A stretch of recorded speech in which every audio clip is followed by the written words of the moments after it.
Então, pessoal, boa noite. Vamos chegando aí. Quem ainda não colocou a hashtag da instituição de ensino, coloca aí para a gente poder conhecer um pouquinho de vocês.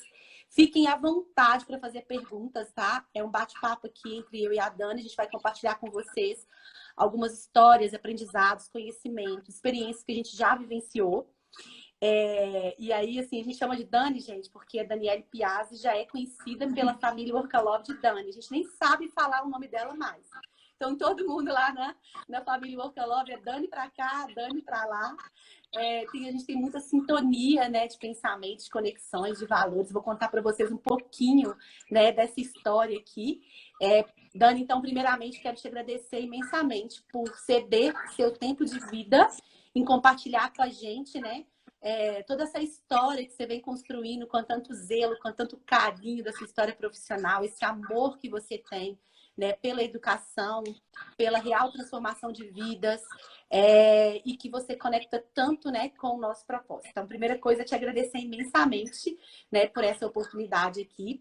A gente vai falar aqui hoje sobre o processo de gestão da permanência de alunos, falar um pouquinho sobre a diferença de retenção com sucesso estudante, né? Que é a bandeira que a Dani tanto defende, que a gente já comprou para a gente também, total, né? E a gente vem, então, tentando fazer e dar apoio para que toda a tecnologia possa exponenciar ainda mais todos esses conceitos, essas estratégias. Mas antes de a gente falar, gente, sobre tudo isso, sobre gestão da permanência, sucesso, retenção, quero contar para vocês essa conexão de vida que eu tenho com a Dani. Nós duas somos comunicólogas, né? Então a gente é formada dentro da mesma área, especialistas em marketing educacional, fizemos mestrado também, mestras aí em administração, né? E vivenciamos na pele os desafios que vocês vivem hoje nas instituições de ensino de vocês, né? Então, a gente sentou na cadeira, na responsabilidade do marketing educacional, não só na cadeira, mas também na sala de aula, né, Dani? Coordenando o curso, ter uma visão sistêmica do processo todo, né? De como que o regulatório pesa e como que, de fato, a gente precisa se relacionar melhor com os nossos alunos. E foi experimentando tudo isso que a gente vem compartilhar com vocês o que a gente, de fato, acredita que tem um resultado diferenciado, né? A gente precisa mudar a lógica, a gente acredita muito nisso, a gente é uma inconformada com os processos que a gente vem fazendo, tradicionais na educação, e a gente vai contar para vocês um pouquinho dessa história aqui hoje, né? Então, para a gente começar a falar sobre isso, eu queria com a Dani fazer uma retrospectiva de como as instituições de ensino, aí eu estou falando de instituições de ensino privado, né, o mercado de educação superior, vem mudando ao longo dos últimos 15 anos, né? E como que esse contexto onde a gente está inserido agora começou a ficar cada vez mais urgente, latente, clamando, né, para uma mudança mesmo na perspectiva do nosso relacionamento com o estudante. Então, para isso, Dani, eu trouxe, assim, eu tenho alguns números na minha cabeça que não saem, né? Que são as 2.000 instituições de ensino que fazem parte desse universo. Além dessas 2.000 instituições de ensino, a gente sabe que elas estão espalhadas dentro do universo todo. A gente sabe como que ela mudou, né? A essas instituições de ensino, a demanda que era muito maior do que a oferta começou a ser modificada. Então, a oferta hoje das vagas pelas instituições de ensino é muito maior do que a demanda. E isso acabou que a gente, como gestor de marketing educacional, começou a gastar mais dinheiro, mesmo investimentos, para captar novos alunos que nem sempre preenchem na sua totalidade as vagas. E quando preenche, a gente absurdamente tem aí uma taxa que eu costumo falar assim, que a gente convive bem na educação, com uma taxa de 20% no presencial e 35,5% no EAD. E aí, não estou falando nem de pós-pandemia, gente. Estou falando antes da pandemia. Antes da pandemia. Exato. E sendo que, se a gente pensar o mercado hoje de perda de clientes, por exemplo, varejo, eles lutam para mitigar 3% de perda de clientes. E a gente aqui na educação lidando com esse número, né, com essa evasão absurda da educação superior. Então, Dani, traz um pouquinho para a gente desses números, de como que você enxerga esse momento, para a gente contextualizar e depois a gente vai descendo os conceitos aí. Fê, obrigada pelo convite. Como você já disse, a gente tem muita conexão, porque nossos ideais, os nossos valores são os mesmos. Isso é muito bom. É muito bom encontrar gente que pensa como a gente no sentido de defender as mesmas ideias, os mesmos valores. Eu sou apaixonada por educação. Meu primeiro emprego foi na área educacional, mas eu fiquei fora do mercado um tempo, depois eu voltei em 2013 para nunca mais sair, depois de tomar um propósito mesmo na minha vida. E quando eu comecei a estudar evasão no ensino superior, eu fiquei muito assustada, justamente pelo que você disse. Se a gente pegar os números, por exemplo, se a gente pegar o censo de 2017, as pessoas que entraram, os alunos que entraram no ensino superior em 2010, que era para se formar até 2017, mais de 1 milhão de alunos, 1.392.000 alunos, acabaram e não conseguiram concluir a jornada educacional deles. E para mim isso é muito sério. São mais de 1 milhão de pessoas que a gente devolveu para a sociedade e que não conseguiram, tiveram por algum motivo seu sonho interrompido. Eu falo que gestor educacional, principalmente gestor financeiro, acaba fazendo conta, e para mim é muito mais do que conta, para a gente é muito mais do que conta. Eu realmente acredito que nós temos a responsabilidade, uma vez que você trabalha com educação, você é responsável por dar apoio para esse aluno, para realmente ele conseguir terminar a jornada acadêmica dele e com sucesso. Então é isso que eu tenho defendido, principalmente nos 4 últimos anos, e eu fico muito feliz e não tinha noção da proporção que isso ia tomar. Então, eu vi que o pessoal da Uniub está aí e eu fiquei muito feliz. Esse tempo eu fui na Uniub dar uma palestra para eles e eu fiquei muito emocionada de olhar para a parede deles e ver as frases, as ideias que eu defendo. Tá falando que o meu áudio está distante. Estão me ouvindo, gente? Tá melhor? Eu vou ter que colocar mais perto. De ver na parede que os ideais, aquilo que eu acredito, está sendo incorporado por algumas instituições, que faz muito bem. E que eu realmente acredito que nós, que trabalhamos com educação, independente se você é professor, coordenador, reitor, diretor administrativo, nós todos temos a responsabilidade por esses sonhos que ingressam. Está nas nossas mãos isso. Então, eu realmente trago e tenho tentado, estão pedindo para usar fone. Eu vou usar fone. Eu vou falando enquanto eu realmente acredito nisso. Acredito que é nossa responsabilidade mesmo. Vai falando aí, Fer, enquanto eu conecto aqui. Gente, olha só, vou testar o áudiozinho. Tá legal aí agora para todo mundo? A Dani tá colocando o fone aqui, a gente vai continuar.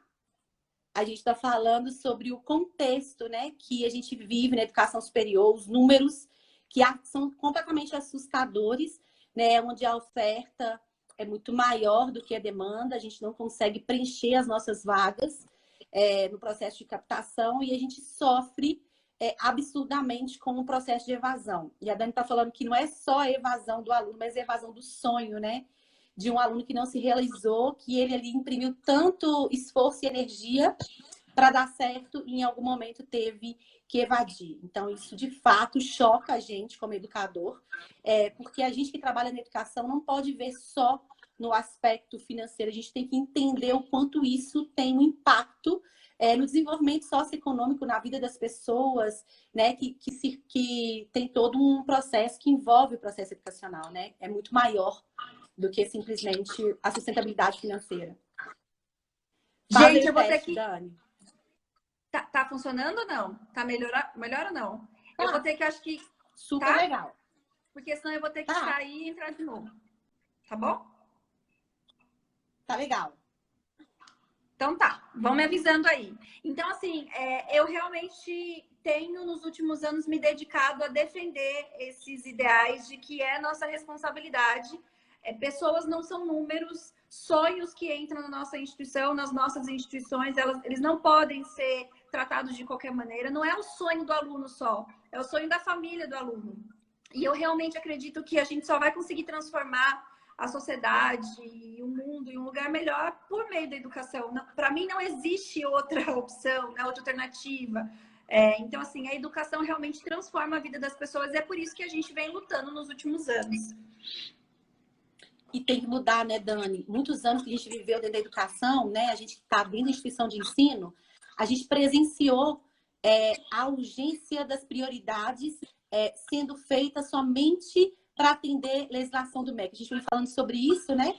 Que é importante, sim, é importante, gente. Mas será que é tão mais importante do que a expectativa do nosso aluno que ingressa e que precisa, de fato, da mobilidade social tão sonhada, né? Ele passa 5 anos, 4, 5 anos, dedicando tanto esforço, tanta energia dele na nossa instituição, e a gente muitas vezes negligencia absurdamente, né, as prioridades de olhar para ele como indivíduo e acaba priorizando atender a legislação do MEC, né? Como a gente viu isso, né, Dani?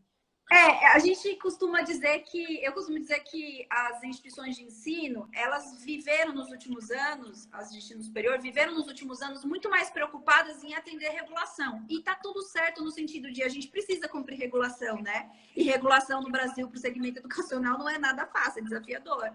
Mas com isso, o foco e o core business mesmo acaba ficando de lado, né? Então, as instituições se preocuparam com uma parte e deixaram de se preocupar com a parte fundamental, que é realmente o aluno. Quando a gente fala dessa permanência, dessa preocupação, a gente defende muito esse conceito, né, Fê? A diferença da retenção. Vocês nunca vão me ouvir falando retenção. Toda vez que eu falo essa palavra, para mim é estranho, porque a impressão que causa é que a instituição está tentando segurar o aluno para que ele não saia. Então, acaba dificultando a saída do aluno. E o meu pensamento é totalmente o contrário. Nosso pensamento é contrário. A gente realmente defende o sucesso do estudante. Ou seja, a instituição dando apoio e suporte para o aluno para que ele permaneça na jornada acadêmica dele até o final e com sucesso. Se eu pudesse definir gestão da permanência em uma frase, é a frase que eu mais falo. Acesso sem apoio não é oportunidade. Então, não é porque a instituição de ensino permitiu o acesso do aluno, seja por meio de uma bolsa, ou seja por meio da matrícula convencional mesmo, que isso é uma oportunidade real. Isso não é uma oportunidade real.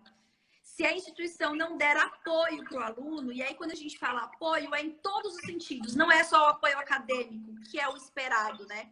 Você trabalha com educação, você vende educação, o básico que se espera é que você entregue um serviço de educação. Então, não estou falando do apoio acadêmico só. Eu estou falando mais do que o apoio acadêmico. Eu estou falando de apoio emocional, apoio social. Então, é isso que a gente realmente acredita e que vem lutando para que os gestores educacionais tenham essa mudança de mindset. Quando a gente se coloca no lugar do aluno, quando a gente para ouvir o aluno, quando a gente se preocupa com o aluno na sua totalidade, não simplesmente no boleto que ele não pagou ou na nota que ele não alcançou, a gente começa a ver mudança realmente. E aí a gente vê uma real mitigação da evasão, né? Dani, eu adoro quando você fala sobre isso. Explica mais para o pessoal aqui da onde surgiu esse termo gestão da permanência do estudante, porque qual que é a diferença? Você falou um pouquinho da diferença da retenção e do sucesso, mas assim, eu sei que você, como você é uma estudiosa profunda, né, das teorias que levaram, né, à construção de um modelo de gestão da permanência, conta pra gente por que você desenvolveu isso e por que você resolveu estudar essa temática de uma forma tão profunda. O que te motivou a fazer isso e como que foi criado, né, a teoria, o processo de gestão da permanência do estudante por você? A minha motivação foi quando eu fui para a sala de aula mesmo. Quando eu comecei a lecionar, eu comecei a perceber as dificuldades que os alunos tinham de aprendizagem, que elas estavam muito mais ligadas a outras questões do que efetivamente com o dinheiro, né? Então, a gente via trancamento, cancelamento de matrícula, abandono, mas eu comecei a prestar atenção que os alunos, eles saíam por motivos que, quando você ia olhar no protocolo, era questão financeira. E eu não me conformava com isso, porque para mim não fazia sentido. Existe o dinheiro, existe a parte monetária, mas existe o valor, existe a percepção de valor. E o estudo, o ensino, ele é muito valoroso. O dinheiro não compra isso, né? Então, eu comecei a me incomodar muito e comecei a ver que no Brasil a gente trabalhava com essa temática da retenção Pensando na evasão, qual a diferença? Quando você fala do conceito de retenção, que é um conjunto de estratégias e ações para manter o aluno na instituição, eu estou falando que é a vontade da instituição que ele fique ali, que ele não evada, que ele não saia. Quando eu falo do sucesso do estudante, que é um conceito amplamente utilizado nos países de primeiro mundo, então Estados Unidos, Europa, Austrália e outros países, Dinamarca, Suécia, enfim, eu percebi que esse conceito de sucesso do estudante, ele estava ligado a conjuntos de estratégias e de ações que apoiam o aluno a continuar. Então, não é o desejo da instituição, é a decisão do aluno de permanecer estudando. E mesmo que por algum motivo ele saia, que seja incontrolável e ele tenha que sair, se ele realmente tiver... Se a instituição trabalhou da maneira correta com ele e ele criou esse vínculo, esse senso de pertencimento, esse aluno ele vai voltar em algum momento. Então, para mim, fez muito mais sentido, talvez porque eu seja muito idealista, mas enfim faz muito mais sentido o aluno escolher permanecer na instituição do que a instituição fazer alguma coisa para segurar o aluno. Quando a gente para ver o que as instituições de ensino fazem para evasão, eu uso a expressão que elas ressuscitam morto. Elas tentam reverter uma situação que já aconteceu. O cara já saiu, o aluno já saiu. E aí, a hora que você vai ver, os motivos são sempre os mesmos, financeiro e pessoal. Mas é muito lógico isso. Quando você quer cancelar um serviço, por exemplo, ou quer devolver um produto, geralmente você fala o quê? Ah, eu não tenho dinheiro, não quero, não tenho interesse. A mesma coisa acontece com o aluno. Só que quando você age de maneira preditiva, que esse é um dos pilares da gestão da permanência, desse modelo que eu criei, a gente começa a perceber que a questão financeira é o último dos motivacionais. Ele pode sim interferir, a gente até vai falar disso nesse momento de pandemia, que é uma grande preocupação dos gestores, mas é o último dos motivos. Então, você começa a conversar com o aluno, você começa a entender que o aluno está, por exemplo, com um problema de alimentação, que ele está com um problema de realmente não ter... ele acha que ele não tem a capacidade para aprender o que está sendo ensinado, porque ele veio de uma base muito fraca.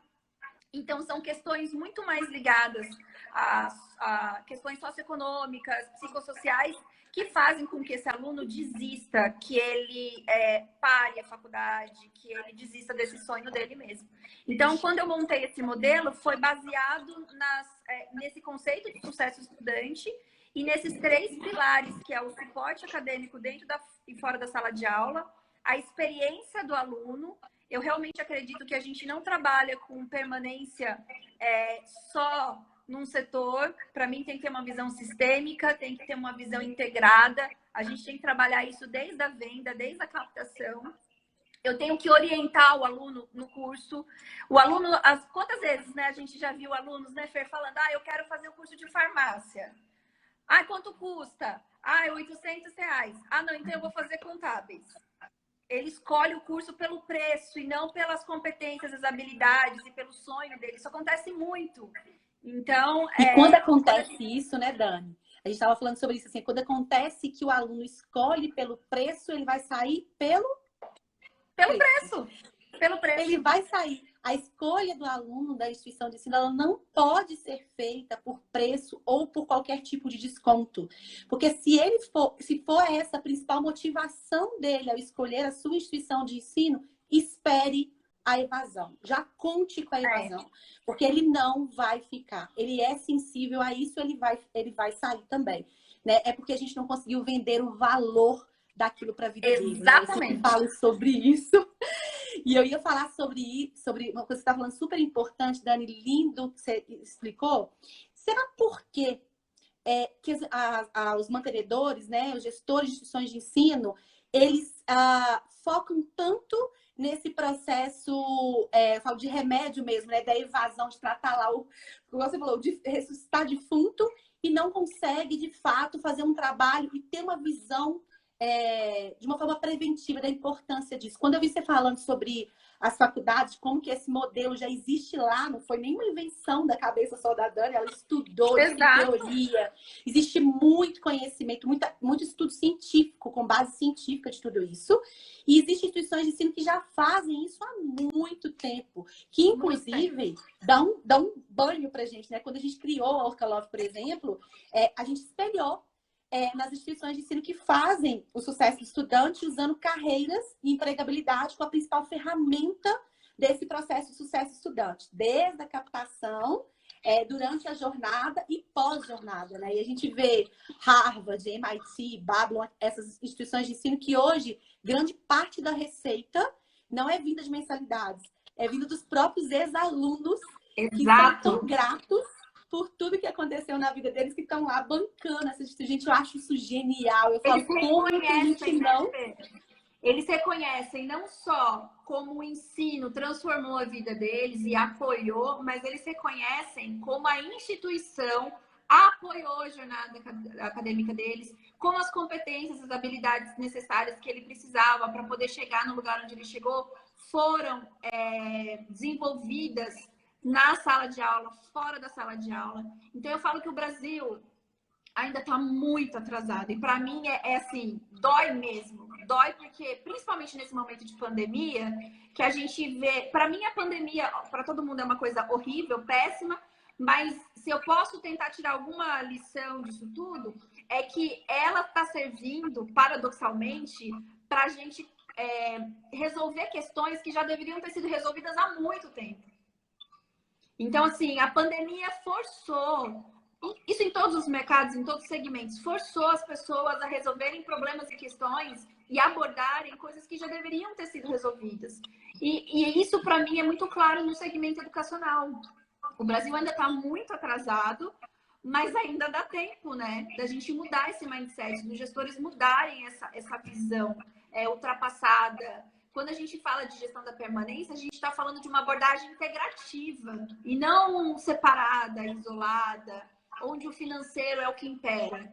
Tem uma frase que eu gosto muito do Fred Reichel, é o criador do NPS, da pesquisa NPS, até te falei esses dias, que ele fala o seguinte, ele defende muito a questão da lealdade, né? Ele traz esse conceito de fidelidade e lealdade. Isso é uma coisa que eu sempre abordo também. Existe diferença entre a lealdade do aluno e a fidelidade do aluno. Nas instituições que trabalham com sucesso estudante, o que a gente vê são alunos leais, que não é pelo preço ou por outras questões que deixam de ser embaixadores da marca, embaixadores da instituição, né? E o Fred fala o seguinte... Ele fala assim, não se preocupe com o bolso dos seus alunos. Se preocupe com ele, porque o bolso é consequência, entende? Uma vez eu escutei um gestor falar assim para mim, você é muito romântica, você tem uma visão muito romântica.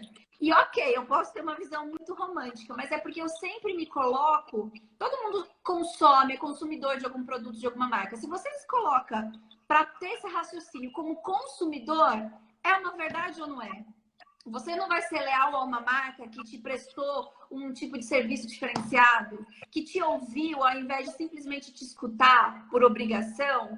Quando a gente se coloca no lugar, é a cultura da empatia, a economia da empatia. Quando a gente se coloca no lugar do outro, então as instituições elas precisam aprender muito com outros segmentos, escutar realmente para tentar desenvolver clientes, alunos, colaboradores leais e não fiéis, simplesmente, que na primeira oportunidade vão sair da instituição, vão deixar a marca e não vão ser embaixadores da marca. Né?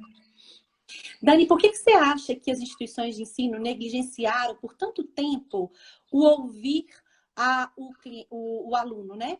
Eu lembro que quando eu entrei numa instituição de ensino, nas primeiras semanas lá, e que eu fui apresentar um projeto de CRM e que eu mencionei que o aluno era um cliente, eu quase fui julgada da escada para baixo, né? E assim, me impactou muito, porque eu vinha de um segmento de tecnologia da informação que isso era muito claro para a gente, né? O aluno ser o cliente era óbvio. Eu entrei ali e falei, gente, mas quem é então um cliente disso aqui? Porque para mim não tem uma outra hipótese que não seja essa.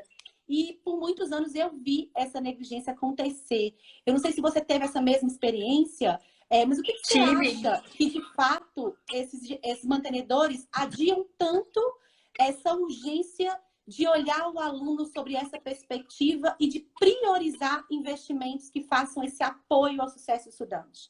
Fer, eu acho que o motivo já está até, a resposta já está até na pergunta, no sentido de essa questão da mercantilização da educação, não foi você que inventou, não fui eu que inventei, isso já existe há muito tempo. A educação é um negócio, ponto.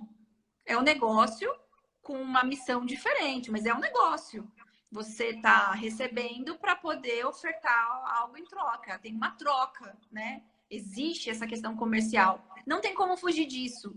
Mas ainda há muitas instituições que não aceitam isso. E pode ter certeza que são as instituições que estão tendo mais problema agora. Por quê?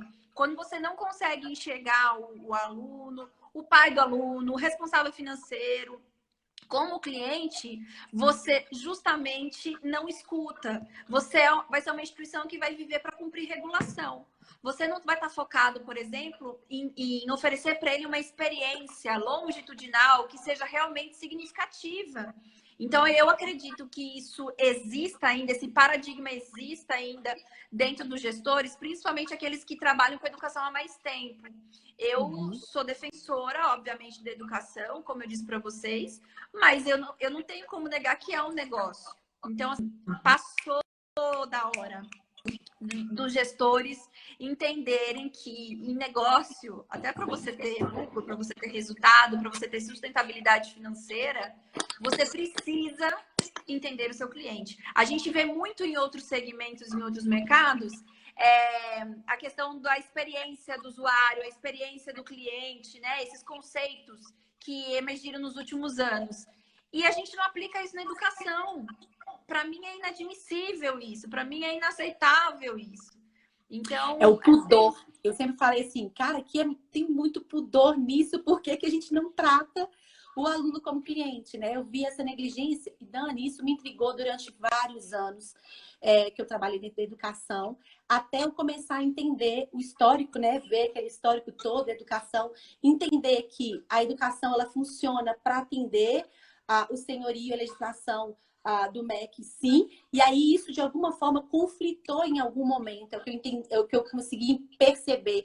Conflitou, tipo, cara, onde eu sirvo? Quem eu sirvo? Eu sirvo aqui ou eu sirvo lá?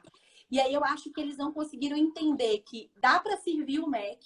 Eu vi o professor Antônio Araújo, do Conselho de Educação, ano passado, falar no CEBESP, ele deu um show, ele deve ser um senhor aí de uns 70 e poucos anos, e ele participa ativamente das diretrizes das ECNs, de todos os planos pedagógicos, de todas as graduações, bacharelado, licenciatura e tecnológico. E aí ele falando assim, olha, chamando os coordenadores acadêmicos como responsáveis. Quando foi que nós do MEC dissemos para vocês que vocês têm que criar os cursos de vocês completamente idênticos a essas DCNs? As DCNs são diretrizes, e que não quer dizer que você tem que ter o perfil do egresso exatamente como as DCNs. O perfil quem faz é você relacionando com o setor produtivo. Gente, ele deu um show e quebrou paradigmas diante da comunidade acadêmica, dizendo assim, olha só, não coloca a culpa que a gente ingessa, não, porque a gente dá diretriz. Se a gente for aí e olhar o curso de vocês e vocês defenderem que vocês precisaram atualizar, que vocês precisaram melhorar, que vocês têm um plano pedagógico alinhado àquilo que de fato faz sentido para a região que você atua, nós não podemos refutar isso ou tirar ponto de vocês em relação a isso. Pelo contrário, nós vamos respeitar, vamos entender e queremos ver o resultado disso na empregabilidade do seu egresso. Gente, ele tem 70 anos e ele falou tudo que eu queria falar. Na verdade, eu queria falar isso como gestora de marketing educacional para falar assim, cara, por que a gente nunca pensou que a gente pode, de fato, entender como fazer esse curso aumentar a empregabilidade do nosso aluno? Porque se não fizer isso, não vai fazer sentido para ele continuar na nossa instituição.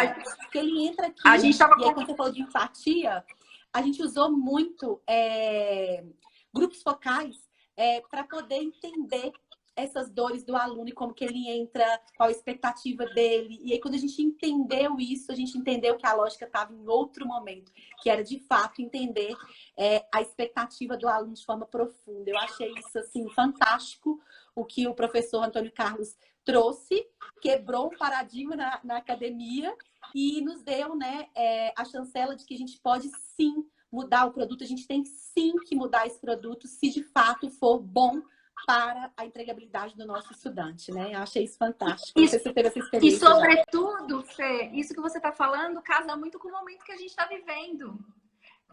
Gente, assim, não tem como. Eu, pelo menos, acredito. Eu estava até lendo um artigo hoje, eu não lembro o periódico, mas a educação não vai voltar a ser o que era antes, 100% como era antes. Nem a presencial, nem a distância, né? E quando alguém discute comigo assim, não, mas vai sim. Eu falo o seguinte, gente, várias forças sociais a gente já enfrentou, né? Nos últimos séculos, desde que o mundo é mundo. E qualquer força social, ela muda o comportamento de consumo, ela muda o comportamento do consumidor mesmo e precisa de produto para ser adequado àquele momento, àquela situação. Então, para mim, é muito claro de que a educação, como a gente conhecia até março de 2020, ela mudou. Eu não vou falar que ela não existe mais, eu estou falando que ela mudou. E aí, mais do que nunca, a gente precisa parar de ter essa comoditização de produto, de graduação, de pós-graduação. O que efetivamente as instituições estão fazendo para criar, para elaborar produto que se adeque às atuais necessidades, às necessidades, às competências, habilidades que o profissional do futuro precisa ter. Se a gente para olhar, por exemplo, empresas de tecnologia, vai para o Vale do Silício, a maioria ali contrata sem ter faculdade. Você não precisa ter uma faculdade obrigatória, você não é obrigado a ter. Mas a pessoa que entra numa empresa tipo Google, Facebook, etc., ela tem as competências e as habilidades para aquela vaga. Então, enquanto a gente está preocupando só em desenvolver aquilo que a regulação, aquilo que o DCN pede, a diretriz, a gente está perdendo a oportunidade de desenvolver o profissional do futuro e de fazer diferente, né? Dani, ele buscando em outros locais, que a gente chama de educação livre, essa formação que a gente poderia ofertar. Eu sempre dou o exemplo de cursos de sistemas de informação, de ciência da computação, que a gente gosta, adora olhar dentro dos sites das instituições de ensino, os planos pedagógicos. Hoje a gente sabe, qualquer profissional hoje que a gente vai contratar na tecnologia, vou colocar por base aqui o Workalong. A gente precisa ontem de um monte de desenvolvedor. Se a gente pudesse ter 10 desenvolvedores disponíveis, a gente estava contratando, porque a gente precisa e a gente sabe que é uma escassez não só aqui no Brasil, mas no mundo inteiro. E quando a gente vai dentro das instituições de ensino e busca, né, e tenta captar esse aluno, e a gente vai fazer uma entrevista, a gente pergunta para ele qual linguagem você domina, o que você já viu e tal. Cara, eles vão falar de COBOL. Quando a gente está lá em Java, Node, Python, Django, são completamente diferentes as necessidades do mercado com o que a gente de fato oferta. Olha o quanto a gente está distante do que o mercado precisa, né?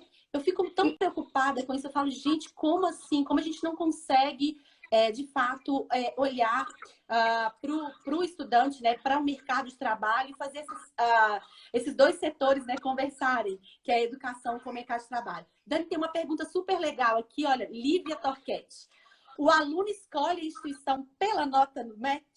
A necessidade de cumprir a legislação é também para trazer um número maior de interessados? O que vocês acham sobre isso? Adoro. Gente, eu não acredito que o aluno... Desculpa. Tem até gente me assistindo aqui que depois até puxar minha orelha. Mas eu não acredito que o aluno vai escolher que a nota no MEC vai ser o fator-chave de decisão do aluno. Eu não acredito e eu não vejo isso na prática. Eu vou falar por quê.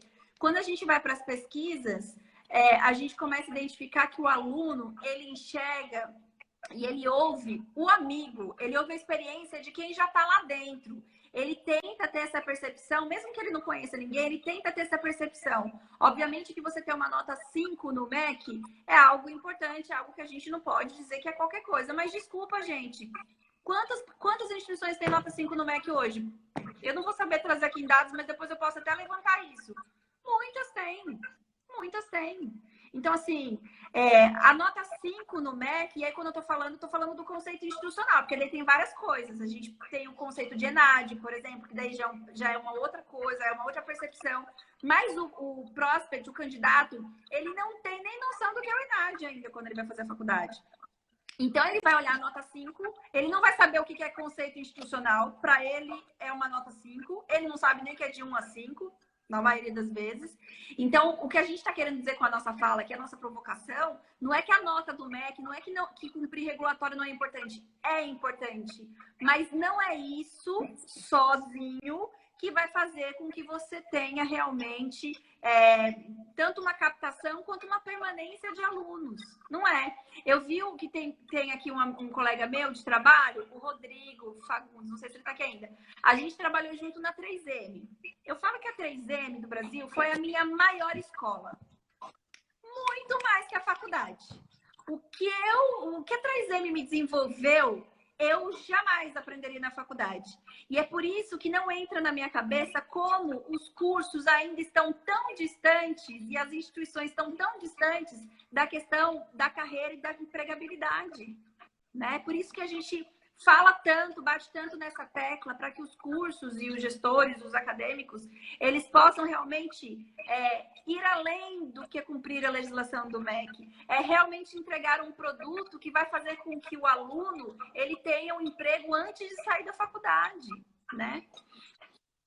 E, Dani, olha só, sobre isso que a Lívia falou, né? O aluno escolhe a instituição pela nota do MEC, definitivamente a gente sabe que não. E mais, gente, eu sempre costumo falar, a Dani sabe disso aí, do nosso discurso que a gente sempre usou como gestor de marketing, né? Que eu chamo de do discurso egocêntrico. Eu tenho a melhor nota do MEC, eu tenho os melhores professores, mestres e doutores, a melhor infraestrutura, os melhores laboratórios, professores, mestres e doutores. Ou seja, não tem instituição de ensino que não usa essa abordagem. Todas usam essa abordagem. E sabe qual que é o problema disso? Que todas usam essa mesma abordagem para tentar convencer o aluno a optar por ela. Como que vocês acham que o aluno, de fato, vai optar por você ou pelo outro, sendo que a forma que vocês comunicam, o diferencial de vocês é idêntico e não levam em conta a dor e o conflito que ele vive naquele momento, né? Eu sempre perguntei, assim, né? Sempre fui muito provocadora nesse sentido, de, cara, por que a gente usa isso tanto? E eu usei, tá, gente? Como gestor de marca, eu usei, porque é a tradição, é a forma de falar, é a forma de comunicar. E eu fiquei pensando, gente, por que eu usei isso tanto tempo?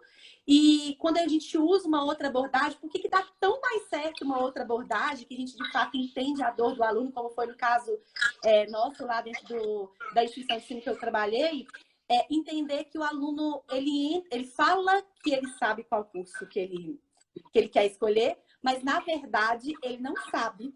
Não sabe. Por que, Dani? Porque a escolha é por afinidade ou por influência familiar.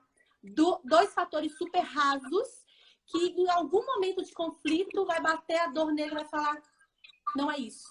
Não é isso. A gente nunca, como instituição de ensino, parou para pensar e falar assim, cara, eu vou ajudar o meu aluno a decidir qual curso é melhor. A gente nunca parou para pensar sobre isso, né? Ô, Fê, quando a gente olha o modelo educacional dos Estados Unidos, por exemplo, é totalmente focado na orientação de carreira. O primeiro ano, você não tem que definir exatamente a sua área. Você começa a ter disciplinas e começa a ter um trabalho tem os escritórios de carreira ali, onde você é direcionado de acordo com o que você tem de competência, daquilo que você espera, daquilo que você sonha, das suas expectativas. Então, a gente está muito, muito atrasado nesse sentido. E é por isso também que a gente tem uma evasão muito alta. Eu cansei de ver meus alunos de publicidade se formando 4º ano, dia da formatura. Muitas vezes, e eu falo isso nos discursos de Paraninfa que eu faço, eu olho para a carinha deles assim, para muitos ali, eu sei que eles estão sofrendo. Por quê? É aquela pressão. Acabou o curso e eu não tenho emprego ainda. E o que eu vou fazer com o meu diploma de publicidade? Eu vou fazer nada. Eu vou trabalhar numa loja de roupa, por exemplo. Estudei para trabalhar numa loja de roupa. Não é demérito. Estou dizendo que a pessoa se frustra. Por quê? Porque ela começou a fazer o curso errado. A gente não orientou da maneira adequada. A gente não deu esse suporte. A gente não deu apoio para que ele entendesse que publicidade e propaganda não era o curso adequado, entende? Então, assim, a gente está muito distante do que realmente deveria acontecer. Isso foi um dos motivos, Dani, que eu ouvia os meus alunos. Eu dava aula no 8º período de administração, de empreendedorismo e inovação. E foi sentindo isso que você sentiu aí na colação de grau, só que dentro de sala de aula ainda. Então, eu tive um pouquinho de chance ainda de tentar reverter essa situação. E os meus alunos falaram assim, professora, hoje eu sou aluno, amanhã eu sou um desempregado. Eu passei 4 anos da minha vida aqui dentro e, assim, praticamente ralando para poder pagar, porque muitos deles trabalham, né, durante o dia. E o dinheiro que eles recebem, boa parte é empregado dentro da educação, porque eles entram com a expectativa de que o diploma, de fato, vai fazer uma conversão econômica na vida deles, uma mobilidade social, de fato. Por isso, eles investem em imprimir tanto esforço e energia, e chegou lá, no final, eles olham para um lado, olham para o outro e falam: vou sair como um desempregado, nada mudou na minha vida. Gente, isso doeu profundamente.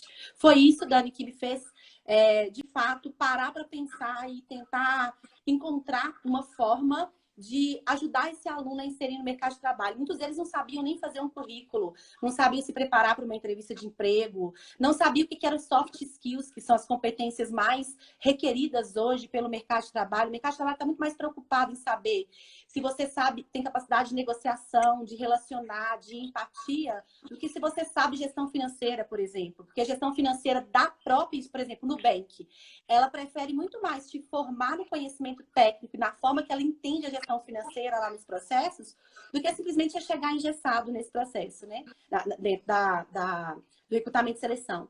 Então, algo que realmente a gente precisa pensar, né? A gente precisa repensar os processos todos e olhar, como você falou, no olhar empático para o nosso estudante, para a gente descobrir que há forma, sim, de reverter. E eu sempre falei, cara, eu acredito que dá para as instituições de ensino virar esse jogo. Eu acho que ainda está na nossa mão, tá? E Ainda, tá? Eu não sei quanto tempo que ainda está na nossa mão como instituição de ensino virar esse jogo. Não sei se vai ficar muito tempo nisso, Dani. E o momento é agora, Fê. Se a gente para pensar em tudo que está acontecendo, toda essa consequência devastadora da pandemia, vive me perguntando, desde que quando começou a pandemia, o que eu recebo de e-mail, de pergunta, de pedido de ajuda é: ai, quanto que vai ser a evasão? Qual a projeção? A gente estava falando disso. É irresponsabilidade da nossa parte dizer que a projeção é XYZ, porque ninguém nunca viveu um cenário como esse. Então, a gente tem certeza absoluta que vai ser muito maior do que em qualquer tempo. Mas aí vem aquela questão também. As instituições de ensino que fizeram uma entrega boa e onde o aluno conseguiu ter essa percepção, ele enxergou o valor dessa pivotagem, dessa mudança, dessa adaptação, elas vão ter muito menos problema do que as outras. Então, assim, mitigar a evasão, para mim, é uma questão que envolve, não é uma estratégia.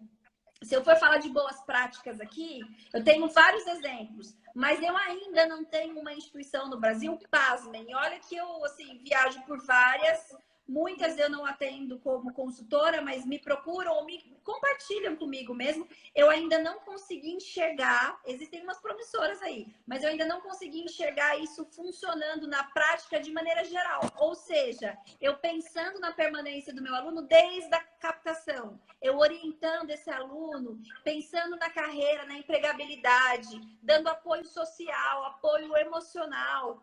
Olha esse período de pandemia, tá todo mundo sofrendo, tá todo mundo ansioso. Não é só o aluno. Alguém já parou para perguntar como é que os professores estão?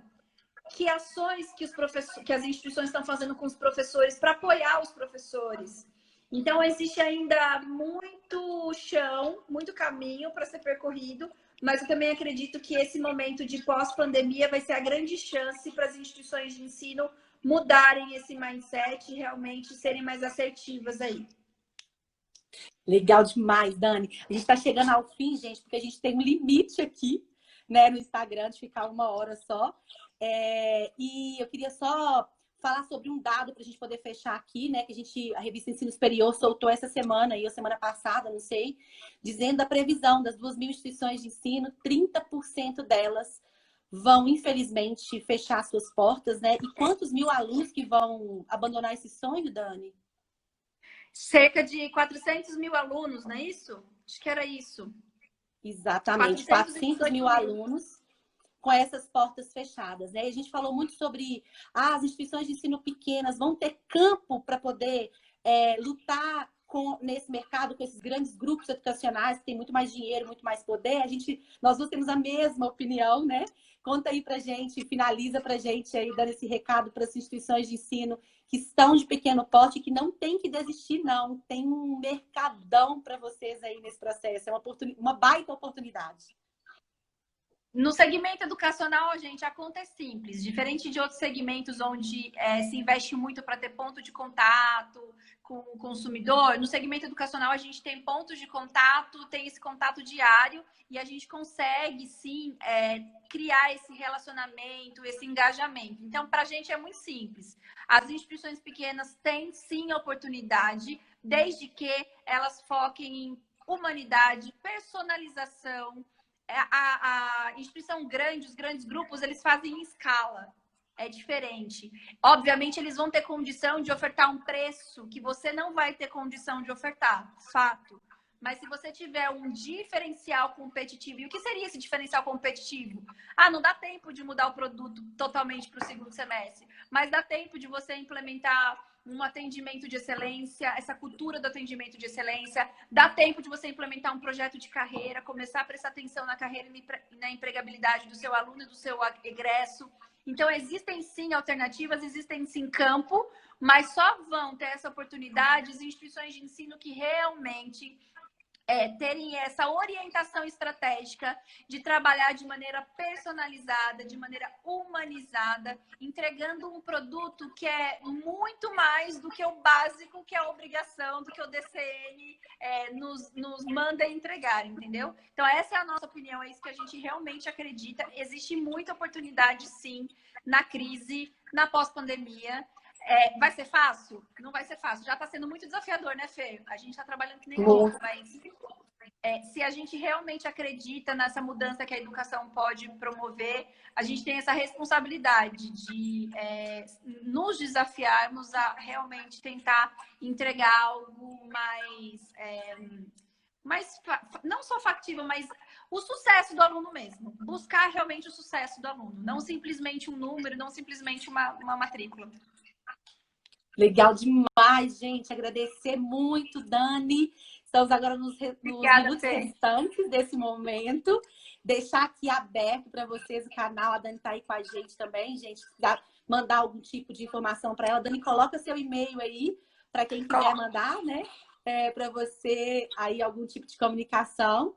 E na Workalove a gente está aqui no direct o tempo todo. Se vocês quiserem também fazer um contato com a gente, conhecer um pouquinho da solução de empregabilidade de carreiras que a gente está fazendo aqui, né, no Brasil e que a gente quer expandir para o mundo, um pouquinho do que é focar no estudante, o que é de fato mudar a lógica desse processo de captar e reter alunos. Vai ser um prazer falar com vocês, eu vou adorar continuar essa conversa depois desse chat. Gente, um beijo. Beijo, Dani. Obrigada. Beijo, obrigada Fê. Beijo, gente. Obrigada. Até a próxima. Semana que vem a gente está aqui falando de captação, né, Dani? Isso aí. Semana que vem. Até mais, beijo. pessoal. Obrigada.